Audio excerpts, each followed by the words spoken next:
conferencing in India is in its early stages. The penetration hasn't been as high as it is in the other developed economies like US, Australia, or EMEA.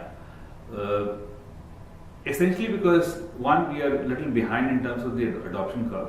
Second, the earlier teething issues around the cost of bandwidth, availability of bandwidth, kind of became a showstopper in terms of video adoption in the enterprise and in the government. But things have changed in the last 2 or 3 years, I would say. Despite the economy really not performing and buyers not buying the way they used to, and the level of scrutiny is extremely high, even then we see the promise of video in the enterprise as something worth looking forward to. 2 or 3 drivers here. One, of course, the quality of bandwidth that's available is extremely high. The cost of bandwidth is low. From technology standpoint, our technology is far superior than what it used to be. Earlier, for a standard definition, one would require 2 or 3 MB line. Today, for a high definition, you can actually run a nice VC over just half an MB. So that's a big positive. And of course, as we move along, the cost of the hardware in this solution is far lower than what it used to be. So we're actually sitting on a very good platform from an adoption standpoint.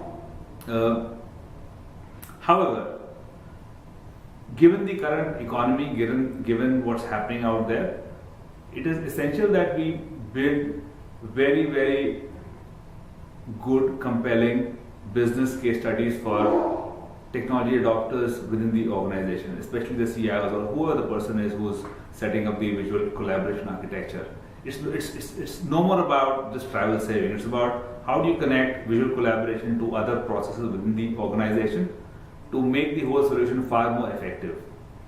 Also, as technology has progressed, we've also been able to move away from the meeting room as the only solution. Today we have solutions that are beyond the meeting room for a mobile workforce, for someone who is really not in the office but out somewhere else with some kind of connectivity.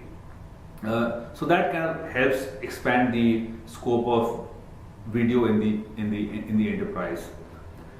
The other thing that's notable is that the penetration of video even now is extremely small. So the entire effort from vendors like us is to expand the market, so to say. Try and put those pieces in the market that will help people adopt more and more. In the large enterprise, move to this mid-market, mid-enterprise, and even to the SMB segment. Also, the options are many at the moment. You need not really go and buy something to have a solution in the enterprise. You can work with a service provider and have video as a managed service. Cut out complexity, cut out commitment, and yet have a solution which is as good as your own. So, from offering standpoint, the bouquet of offering is far superior. From application standpoint, people are using video in different ways to realize the benefit of video. From recruitment to maintenance in a manufacturing segment, to project management in an IT/ITES segment, to even running your regular marketing updates and the top management, really getting a good grip on the organization through something which is very effective by way of controlling the organization and managing the company by and large. So that's the bit in terms of where the market is, where it's headed. Currently, I would say the market the market size would be about 600 crores. We are looking to expand that and as much as possible because the potential is way beyond where it is at the moment, multiple times.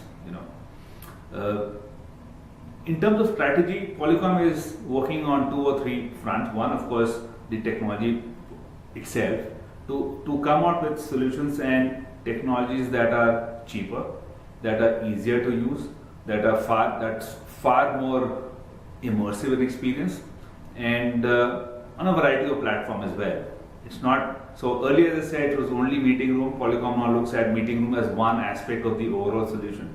We look at people who are not in the office, not in the meeting room, and yet would want to be a part of the meeting.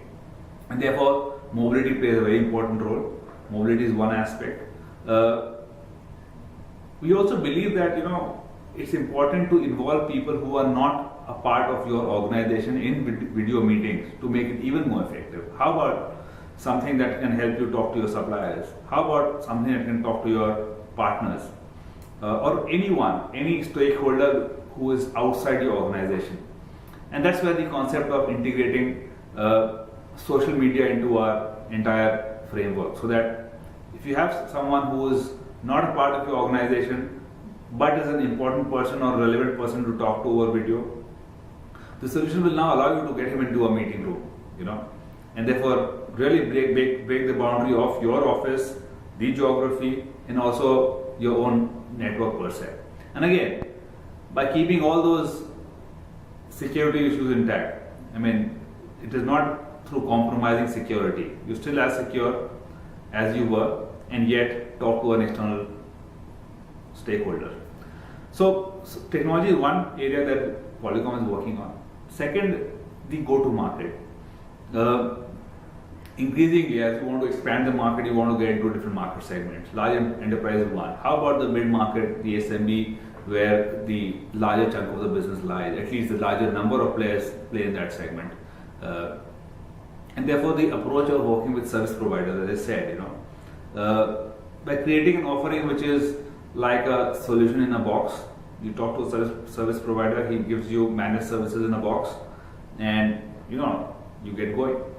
There are no issues about capex, no issues about deployment, no issues about redundancy, no issues about scalability. So it's actually pay as you use. You want to increase the number of endpoints in your organization without an impact, you can do that. You want to decrease, you can do that. You want to open new offices. So therefore, one aspect of your technology is in a sense outsourced to a person who can give you everything, the entire gamut of products that you would want around voice, data, and video, which is a service provider. So that, in a sense, we believe will help us expand the market, reach out to more and more customers out there with solutions that's tailor-made to their requirement by way of the size and scale. So that's something that we are working on very closely. The other bit is also about working with ecosystem partners.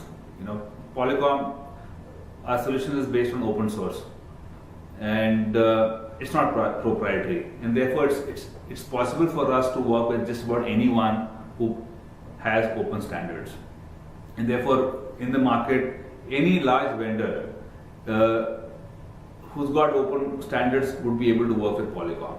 In the entire UC stack, anyone who wants to work with Polycom to get the video component in and other pieces in, they'll find it very easy to work with Polycom.